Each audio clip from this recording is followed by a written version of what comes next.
മൂന്നാമത്തെ സിനിമ എന്ന് പറയുമ്പോഴേക്കും അപ്പോൾ ആർട്ട് വർക്ക് ഒക്കെ ഭയങ്കര മൂന്നാമത്തെ സിനിമ എന്ന് വെച്ച് കഴിഞ്ഞാൽ രേഖാചിത്രം എന്ന് പറയുമ്പോൾ ആർട്ട് വർക്ക് ഒക്കെ വളരെ വലുതാണ്. അതേപോലെ ഒരു സിനിമയുടെ ഉള്ളിൽ ഒരു സിനിമ നടക്കുന്നു. അപ്പം അതെങ്ങനെയായിരുന്നു?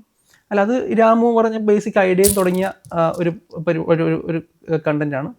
അത് പിന്നീട് നമ്മൾ ഡെവലപ്പ് ചെയ്ത് വന്നപ്പോൾ ഉണ്ടായൊരു സിനിമയാണ്. അപ്പോൾ അതിൻ്റെ ഒരു മേക്കിങ്ങിൻ്റെ പ്രോസസ്സിലൊക്കെ ഒരു എഫേർട്ട് വേണ്ട. ഇപ്പോൾ എല്ലാ സിനിമയ്ക്കും എഫേർട്ട് ആവശ്യമുണ്ട്. അപ്പോൾ ഇത് കുറച്ച് നമ്മളെന്താ പറയുക, കുറച്ചും കൂടി സ്പീഡിൽ തീർക്കണം, അത്തരത്തിലുള്ള കുറച്ച് കാര്യങ്ങൾ നമ്മൾ പ്ലാൻ ചെയ്തിട്ടുണ്ടായിരുന്നു. ഒരു ബഡ്ജറ്റിൽ നിർത്തുക എന്ന് പറയുന്ന കുറച്ച് എക്സ്ട്രാ എഫേർട്ട് നമുക്ക് എടുക്കേണ്ടി വന്നിട്ടുണ്ട്. അപ്പോൾ അതിൻ്റെ ഭാഗമായിട്ട് മൊത്തം ടീം, ഞാൻ ഒറ്റയ്ക്ക് ചെയ്ത സിനിമ എന്ന് പറയുന്നത് ഒരിക്കലും ഒരാൾ ഒറ്റയ്ക്ക് ചെയ്യുന്നതല്ല എന്നുള്ളതാണ് ഞാൻ വിശ്വസിക്കുന്നത്.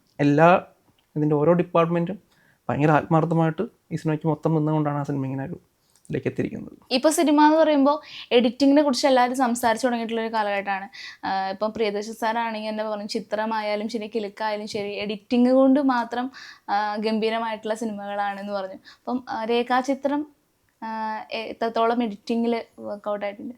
ഇതിലെ എഡിറ്റർ ഷമീർ മോഹൻ എന്ന് പറയുന്നത്, ഞാനും ഷമീർക്കും തമ്മിൽ ഈ സിനിമയിലെ ഏറ്റവും അടുത്ത ബന്ധമുള്ള, എനിക്ക് സിനിമയിൽ മാത്രമല്ല എൻ്റെ പേഴ്സണൽ ലൈഫിലെ ഏറ്റവും അടുത്ത സുഹൃത്താണ് ഷമീർ മുഹമ്മദ് എന്ന് പറയുന്നത്. അപ്പോൾ ഈ സിനിമയുടെ ആദ്യത്തെ വേർഷൻ തൊട്ടിട്ട് ഈ സിനിമയുടെ അവസാന വേർഷൻ വരെയുള്ള ഇതിൻ്റെ സ്ക്രിപ്റ്റിങ്ങിലും ഉൾപ്പെടെ ഷമീർക്ക് ഇരുന്നിട്ടുണ്ട്. അപ്പോൾ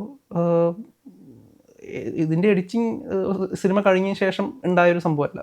സിനിമ കഴിഞ്ഞ ശേഷം ഷമീർക്ക് വന്ന് എഡിറ്റ് ചെയ്യുന്നതല്ല. ഈ സിനിമയുടെ സ്ക്രിപ്റ്റ് തൊട്ടിട്ടുള്ള ഇതിൽ ഷമീർക്ക് ഉണ്ടായിരുന്നു.